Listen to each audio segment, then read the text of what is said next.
Good evening, everybody, and thank you to our Mayor for that very warm welcome, and it's wonderful to be here with all of you tonight. And can I start by also acknowledging the traditional owners of the land on which we stand and pay my respects to elders past and present. Can I also acknowledge the FFS and Amanda Choi and thank her for actually emceeing tonight's proceedings and for really making this happen. And when you watch the video and hear the stories, it is really something inspiring to be part of, and I'm really, really excited to have this symposium, this forum in the heart of our community, as the Mayor said,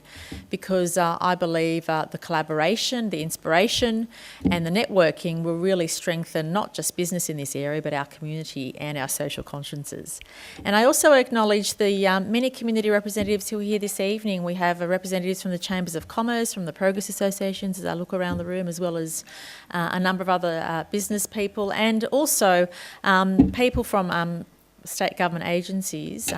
Rod and Patricia Forsyth here from Chamber of Commerce, as well as is Rod Staples, and I'm sure there are many others in the room who will be able to participate in tonight's proceedings, but also give important insights as to some of the exciting things and projects that are happening in our community over the next few years, because for business communities to collaborate with government, we all need to work together. We all need to appreciate what each other's priorities and plans are and work to support each other, and that's the approach the state government is taking to some issues which have traditionally been really difficult to deal with. When you're having major construction or when you're having major change, it is always a period of great excitement and opportunity, but also a period of disruption. And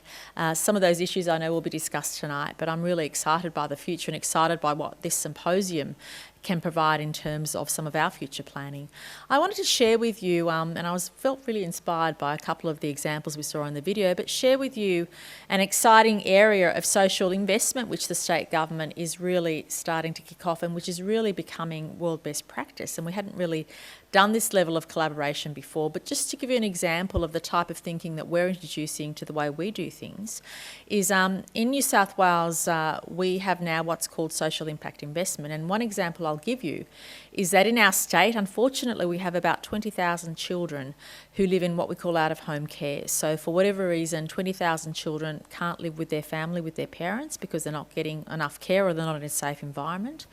And generations of governments have struggled to deal with this and to reduce the number of children who are in that situation, but also to try and reunite them with their families where possible. And so what we did in order to improve the situation is we got together with the non-government organisations who are really expert in delivering support to families in preventing unsafe environments from coming into being, or else supporting children being reunited to their families in a safe environment. We also brought together private investors who said, you know what, we want to invest in this type of activity. If it means reducing the number of children who are vulnerable, if it means supporting families, we have some private investors that might be interested in investing in this area. And then of course you have government who is in charge of the regulatory framework and who struggled for generations in trying to achieve better outcomes. So one particular example I'll give you is called New Pin, and that's where we had Uniting Care providing the families with support. So we had a case study of a number of families who were provided support. Their success rate in reuniting children with the families came to be about 70%, whereas traditionally government success rate hovers around the late 20s in success rates. So that was an amazing positive outcome for the families involved. The private investors who'd contributed to the bonds got a 12% return on their investment, which in this environment is a pretty good return. And we were happier because we supported the most vulnerable and got better outcomes through greater collaboration between government, non-government and the private sector. So that's just one example in which state government is changing its thinking on how to collaborate and produce better outcomes, and in areas which were traditionally sole domain of government. And I hope from getting the feedback of tonight's proceedings, we might be further inspired with other initiatives that might come through, which we can apply to government. We employ 300,000 people in this state, and have a number of about 600 different agencies we administer. And of course there's better ways we can do things, whether it's technology driving us, whether it's our customers, as when you view it experience, our customers want us to be most socially conscious, they want us to be more environmentally sustainable, and they want us to be more efficient. So certainly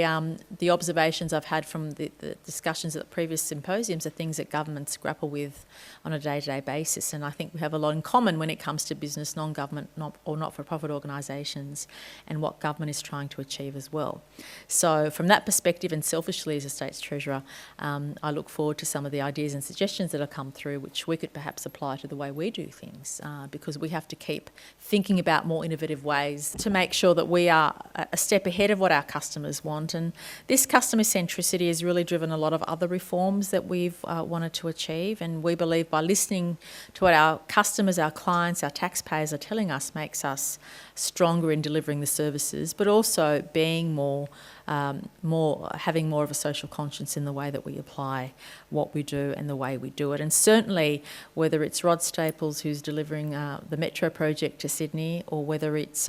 people from the Greater Sydney Commission who are collaborating more than ever across all government agencies to make sure that when we plan for our future, when we plan for jobs and growth, we're also planning at the same time for all the infrastructure that sustains us. And in the Lower North Shore, we've had an explosion in extra capacity in our primary schools and high schools, for example. So what we've been able to invest in education has been part of the planning process we've undertaken. So thank you to all of you for participating. Thank you for allowing me to share a few small insights with you on how important I view this symposium and what is being discussed, because all of us together collectively contribute to the success and future growth of our communities, and also allow us to stay in touch with our customers, whether you're government, a private organisation, or someone who has a business. We are all really need to be more attentive to what our communities and what our customers and clients expect of us. And I think that goes to the heart of having these strong collaborations and business networks. So thank you for listening to me and allowing me to share some of those thoughts. Thank you for your contribution to the community. And I'm really excited that tonight we have a number of people from different parts of the state who have an investment in the North Shore and who work to produce further infrastructure and planning, contributing with these discussions with our businesses who are always looking for ways in which we can provide that social, environmental and economic support to our communities. So thank you, and here's to a very successful symposium. Thank you, everybody.